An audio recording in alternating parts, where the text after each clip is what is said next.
José Ortega está con nosotros, ministro cristiano que ha escrito Progresismo, la rebelión contra Dios. Hola José, Dios te bendiga, ¿cómo estás? Bendiciones, gracias Fabricio. Bueno, un gusto estar aquí en Betel. El primer jingle, porque también soy músico, compositor, lo hice yo. Cuando recién salió Betel TV, por ejemplo. Qué bueno. Así que tengo mucho cariño. Eso no lo sabía, qué bueno. Sí, son varias décadas también como músico. Bueno, gracias a Dios tenemos varias facetas. Soy economista también de profesión. Ahí tenemos algunos estudios, una maestría en administración de la educación. También, entonces, lo que dices es cierto, ¿no? Lo que pasa es que los cristianos muchas veces, ya que estamos tan comprometidos con la edificación de la iglesia y con predicar el evangelio, no vemos lo que está pasando afuera.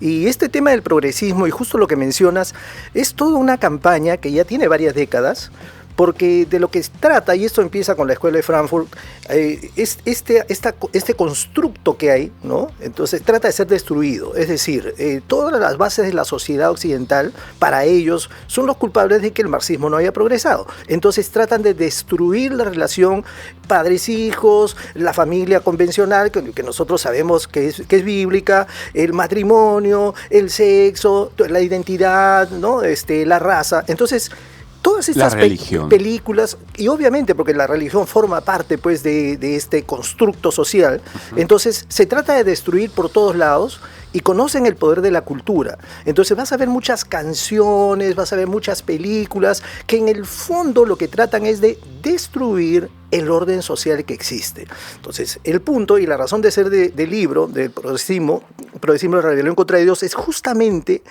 hacerle ver a los cristianos que todos estos movimientos tienen un origen antibíblico. Muchas veces los pensadores que están detrás de todo esto, desde Marx, Gramsci, la Escuela de Frankfurt, los postmodernistas, no te dicen directamente estoy atacando a Dios, pero te dicen en sus narrativas justamente todo lo contrario a la palabra de Dios. Entonces los cristianos debemos estar alertas a esto, porque si dejamos avanzar este tema, va a suceder lo que está sucediendo en Canadá, en España, el propio Estados Unidos, donde ya la iglesia está muy dividida con el tema racial, con el tema de la justicia social y la pobreza. Entonces es un tema muy peligroso. Cuando ya, por ejemplo, salen leyes contra la discriminación, tú ya ni siquiera puedes predicar el evangelio. Tú no puedes ministrar a un homosexual que se acerca a la iglesia, porque estás contra las leyes y te pueden acusar, y lo han hecho, contra la discriminación o con un discurso de odio. Te pueden mandar a la cárcel. Lo han hecho. Si tú le dices a un homosexual que es un pecado lo que está haciendo, claro, te pueden enviar a la cárcel en algunos países de Europa y en algunos estados de Estados Unidos. Suiza, en España, sobre todo en Madrid, Canadá, la ley C4, C16, por ejemplo, son leyes que se han sacado. Y los cristianos reaccionan tarde. Nos damos cuenta tarde. Decimos, ¿por qué dejé pasar esto? Entonces, justamente, damos gracias a Dios de la posibilidad de escribir este libro. No es un gran libro, es un libro pequeño de 70 páginas, pero sí es muy preciso en ver, por ejemplo, el abortismo. Entonces, ¿cuál es el trasfondo bíblico de esto? ¿Qué debemos pensar los cristianos? ¿Qué debemos decir? El feminismo, ¿qué debemos decir los cristianos? El globalismo, por ejemplo, ¿no? Entonces, cada uno de estos puntos, ¿no? La justicia social, la pobreza, ¿qué dice la Biblia, ¿no? Así que, pues ahí estamos, ¿no? Esperando que Dios pues se encargue, y te agradezco porque es la primera entrevista, así que esperemos que Dios abra muchas puertas para que podamos compartir esto con más hermanos, ¿no? A ver, ¿cuál es la irracionalidad más grande que tú has visto en este tiempo? Que tú dices, wow, esto ya es demasiado. Lo que ha causado el progresismo en este país, en esta ciudad, en este episodio en particular, ya sí es como mucho. Mira, en el Perú, más bien es uno de los países en los cuales no se han justamente aprobado muchas de estas leyes, pero si nos basamos a nivel internacional, por ejemplo, en Estados Unidos ya hay una cosa con el wokeismo que es tan irracional que se mide el grado de opresión, ¿no?, que tú puedes tener. Por ejemplo, si tú eres una persona de raza mestiza, una así, tú ya tienes un grado de opresión. Y el blanco colonizador es un opresor, ¿no?, y el otro es un oprimido. Si eres hombre, tú eres opresor. Si eres mujer, eres oprimida. Si es que eres gordo, ¿no?, estás subido de peso, entonces tú eres un oprimido, porque el que va al gimnasio y trabaja está en base a un constructo social que dice que este es el cuerpo ideal o cuerpo perfecto. Entonces el gordo se siente oprimido. Y puedes creer que hay lugares donde, por ejemplo, hay una fila, hay una cola, y si tú eres un privilegiado, naciste blanco, tienes cierta condición social, eres gay, no, y sí, claro, si eres heterosexual, feo, eres gordo, tienes como 5 grados de opresor, y el otro, entonces, y le dan prioridad al que se supone que es más oprimido, ¿no? Si es que alguien tiene una raza, por decirte, de origen azteca, maya, si es gordito, si es bajito, si es mujer o si es homosexual. Privilegios. El Estado te da privilegios sobre otro. Increíblemente. Entonces, a ese nivel de irracionalidad, ¿no? Entonces, ¿Qué tipo de privilegios son los que puede ser? A ver, concretamente, en los hechos, ¿qué privilegios puede tener una persona así en desmedro de otra? ¿Qué debería o qué ¿Qué tiene? O sea, ¿a qué accede, por ejemplo, en privilegios, no sé, de todos los días? No sé si puede tener trabajo más fácil, si puede tener... Lo principal es el tema de la... Yo lo primero que recuerdo es cómo los transexuales pueden acceder a operaciones gratuitas de cambio de sexo con dinero pagado por nosotros. Es que ese es el asunto, ¿no? Por ejemplo, ya cuando el Estado entra a tomar parte, porque, por ejemplo, nosotros tenemos una posición moral referente, por decirte, al aborto. Pero, sin embargo, cuando ya el tema viene por parte del Estado y el Estado se convierte en una especie de juez, por ejemplo, para mí el mayor peligro es el tema de la discriminación. Es decir, si yo me considero y yo me percibo a mí mismo como un elefante africano, ¿no? Entonces, ok, yo me puedo considerar lo que yo quiera, pero no te puedo obligar a ti a que me percibas de la misma forma. Y esta gente tiene tanto apoyo de la Fundación Rockefeller, la Fundación Melissa Gates, el Open Society, en fin, de todas estas entidades, incluso el gobierno de Canadá, que los políticos se dejan llevar por esa ola de opinión pública y además hay mucho financiamiento detrás. Y entonces, ¿qué es lo que pasa? De que sacan leyes contra la discriminación. Y si tú no me percibes como un elefante africano, o si yo me considero Spider-Man y tú no me dices que soy Spider-Man, yo te denuncio por discriminación. ¿Me entiendes? O sea, la identidad de género es una cosa completamente fuera de lugar, es una locura, ¿no? Pero sin embargo, ya hay lugares donde esto está penalizado. Ahora, yo no me voy a meter con aquel que se considera algo. Tú te consideras un árbol, considérate un árbol, pero no me puedes obligar a que yo te considere un árbol y que me denuncies porque no te llamo árbol, ¿no? Ok, eso es irracional, eso es insensato, eso la verdad es un problemón. Pero el título de tu libro, José, se llama Progresismo, la rebelión contra Dios. Yo entiendo que para que haya una rebelión es conscientemente, es decir, conscientemente la progresía, o por lo menos la ideología progresista, lo está haciendo porque quiere tumbarse la idea de Dios, porque quiere, no sé si solamente negarlo, sino desobedecerlo, plantear opciones contrarias a lo que el Señor ya ha revelado en su palabra, en la Biblia. ¿Eso es así? ¿Cómo lo ves tú? Tienes toda la razón. En realidad es así. Y puedes creerme que no he encontrado... Profundiza, por favor. Sí. Lo que pasa es que cuando nosotros vemos dónde parte eso, podemos echarle la culpa desde Voltaire, ¿no? Rousseau, no sé, todo ese razonamiento, pero ya con Marx se empieza a ver el papel de la iglesia, ¿no? Somos el opio, ¿no? Porque en realidad adormecemos a la gente hablando de una vida futura, pero Marx en el fondo no se oponía tanto a la religión porque decía que eso iba a destruirse. Cuando el proletariado tome el poder ya se iba a destruir la religión, ya no le iba. Gramsci pensaba ya un poco diferente, decía la hegemonía cultural, ¿no? Esto es lo que no hace posible de que pueda haber esta revolución económica, ¿no? Ya es un revisionista del marxismo. Sí. Sigue la escuela de Frankfurt, que en realidad es más o menos contemporánea con Gramsci, pero Gramsci se conoce después porque él estaba en la cárcel, ¿no? Entonces, la escuela de Frankfurt ya ve esto como un problema que dice que no funciona el marxismo porque hay una construcción social que tiene que ser destruida. Y dentro de esa construcción social estamos nosotros. Ahora, ellos ni los postmodernistas que son posteriores, ¿no? Michel Foucault y todos estos, no se atreven a decir estoy contra Dios. Pero en el fondo, lo que ellos dicen, por ejemplo, los postmodernistas dicen, no existe la verdad, ¿no?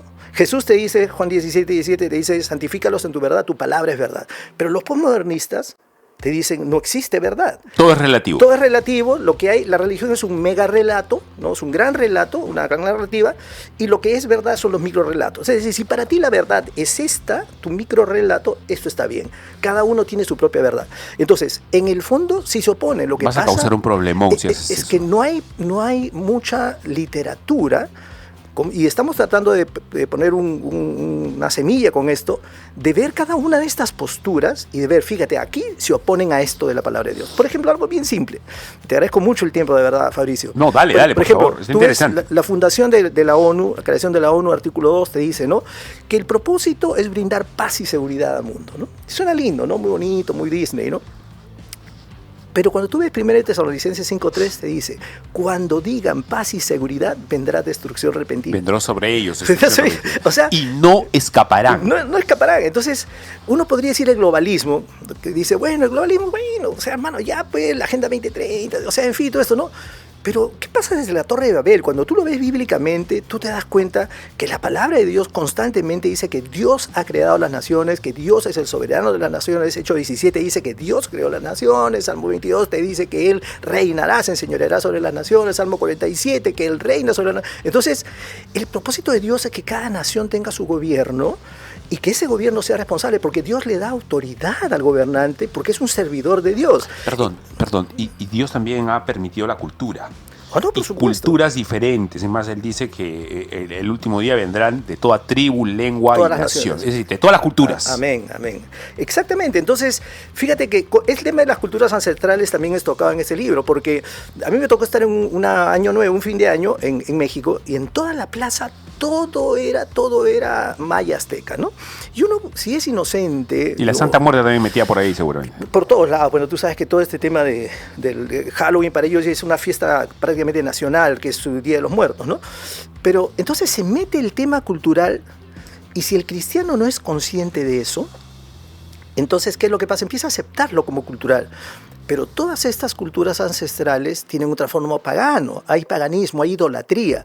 Entonces, a mí se me puede parecer muy lindo ver un baile típico, un baile, ¿no? Una danza folclórica, pero desde el momento que ya hay un tema de adoración, tú tienes que saber de dónde viene. Y muchas veces el cristiano no es consciente que estas cosas obviamente vienen de Satanás. Y no se trata de que tú seas un legalista, sino que seas una persona informada, seamos informados y no lo aceptes como cultural. Porque por ahí lo que nos olvidamos es que también somos ciudadanos. Pablo, cuando es encarcelado y iba a ser azotado, él no dice, no me puedes tocar porque soy un hijo de Dios. No dice eso. Lo que él dice, soy un ciudadano romano. O sea, apela a la cuestión civil, a la ley civil, digamos. ¿Me entiendes? Entonces, nosotros también somos ciudadanos, tenemos un voto. Entonces, tenemos que hablar mucho entre nosotros para entender que, por ejemplo, fíjate, te cuento rapidito, cuando lo vi por primera vez a Pedro Castillo, yo lo escuché y me llamó la atención. Y dije, se le escucha articulado, un maestro, interesante. O sea, se sabía su relato bien, ¿no? Pronunciaba bonito las palabras, pues, ¿no? Y movía su cara, ¿no? Y todo. Sí, entonces me llamó la atención. Y yo percibí del espíritu y dije, este va a ser presidente. ¿Qué? Dije, entonces entro inmediatamente a ver su partido, que tú sabes que era Perú Libre. Entro a la página web de Perú Libre y decía que era un partido maoísta. Entonces yo inmediatamente digo, esto no puede ser. Mao mató 45 millones de personas con el pretexto de su revolución cultural. En el gran llamado Gran Salto Adelante, que fue un salto al vacío. Pues, fue un fracaso económico y luego se metió con la revolución cultural, prohibió un retroceso cultural incluso de China, que tiene tanta cultura, porque sirvió para seguir a la gente. Entonces, ¿cómo tú puedes decir que tú eres maoísta? Y hay cristianos que votaron por este señor. Entonces se han dejado seducir, engañar de que la izquierda o que Jesús era comunista o era socialista, y es una aberración total, ¿no? Entonces tratamos de dar un poco de luz en ese sentido, ¿no? De que en realidad pues no nos podemos dejar seducir por estas corrientes que nos hablan de justicia social y parece muy bonito. Y cuando yo hablaba con gente me decía, no, pero el pobre, como cristiano, ¿cómo no vas a apoyar al pobre? Le digo, es que hermano, tienes que entender cómo ve Dios el tema de la pobreza, cómo ve el tema de Dios el tema de la riqueza. Entonces tú no puedes decir alegremente, no, yo apoyo al pobre. O sea, tú tienes que hacerlo con tu plata, pero el Estado no es un juez que te tiene que quitar tu plata para dársela al pobre o al ineficiente. Entonces es otro concepto, ¿no? Entonces son muchos temas, Fabricio, que tratamos de verlos a la luz de la palabra de Dios, ¿no? Sin dejar de lado todo el tema, obviamente, sociológico, filosófico, este desarrollo, para que no nos acusen tampoco de que, no, pues un hermanito aleluya que no sabe nada de otros conceptos, otros temas sociales. O sea, tratamos de estar muy informados de lo demás, pero nuestro trasfondo y nuestro principio es bíblico. Eso es lo que tratamos. A ver, ¿dónde podemos conseguir el libro? ¿Cómo hacemos para conseguirlo? No, te agradezco. Quiero mandarle un saludo, por supuesto, a Katia Aguirre, que ha venido aquí a la cabina con nosotros. Un saludo enorme a nuestra productora general que nos ha visitado. Ahorita está en Amazon, ¿no? No sé si se ve ahí, pero es Lo pueden buscar en Amazon por ahora, pues está digital, ¿no? Progresismo, la rebelión contra Dios. Bueno, nosotros lo hemos impreso acá y me lo voy a leer, por supuesto, porque está súper interesante, José. Por Amazon. Amazon, por el momento. Y a partir de la próxima semana ya va a estar en Busca Libre, ¿no? Que es un lugar conocido para compra de libros físicos. Entiendo. Espero que con el tiempo, con las próximas semanas, ya las librerías cristianas empiezan a pedírmelo. Estamos recién, esta es la primera entrevista, te agradezco muchísimo de verdad por eso, porque esperamos que poderlo poner en diferentes librerías cristianas y que esté, seguramente que eso va a tomar por lo menos un mes, pero ahorita en Amazon y a partir de la otra semana en Busca Libre se puede comprar. Espectacular. Ahora, ¿por qué es un manual sociopolítico? ¿Por qué manual el término? Porque mira, es un término que he preferido a llamarle estrictamente un libro. Probablemente después empezaré a escribir, haré un libro sobre abortismo, sobre feminismo y todo el tema. Un manual porque tiene 70 páginas. Y lo he hecho. Sí, es breve, es un libro breve. Es breve, pero muy conciso. Y yo quisiera que esto lo tuviera cada pastor, ¿no? Y que pueda buscarlo como una referencia. Es un manual, una guía de estudio, parece, como ¿verdad? Una guía de estudio, ¿no? Entonces, he tenido unas conversaciones previas ya con la pastora Milagros y con el pastor Guillermo Aguayo, y estamos viendo la posibilidad de la Casa del Padre. De la Casa del Padre. Un saludo para ellos, buenos amigos Aguayo. Lindos. Y para ver la posibilidad de hacer un manual de estudio, justamente, y hacer todo un curso, ¿no? Un curso que dure pues unas 10 clases, 12 clases, ¿no? Entonces, lo he hecho pensando en eso, de una manera muy didáctica. Perdóname, José, ¿cuál es tu profesión? Yo soy maestro bíblico y también soy bachiller de economía. Entonces te voy a invitarnos para hablar de coyuntura, pues, ¿no? Por supuesto. En algún momento hay que hablar de economía, hay que hablar de política. Sería genial incluirlo en nuestra agenda para que podamos tenerte cada vez más seguido. José, ha sido muy amable tu visita. Por favor, explícanos con qué nos quedamos. ¿Cuál es la reflexión final después de hablar sobre progresismo, la rebelión contra Dios, que es el título del libro que has venido a promocionar?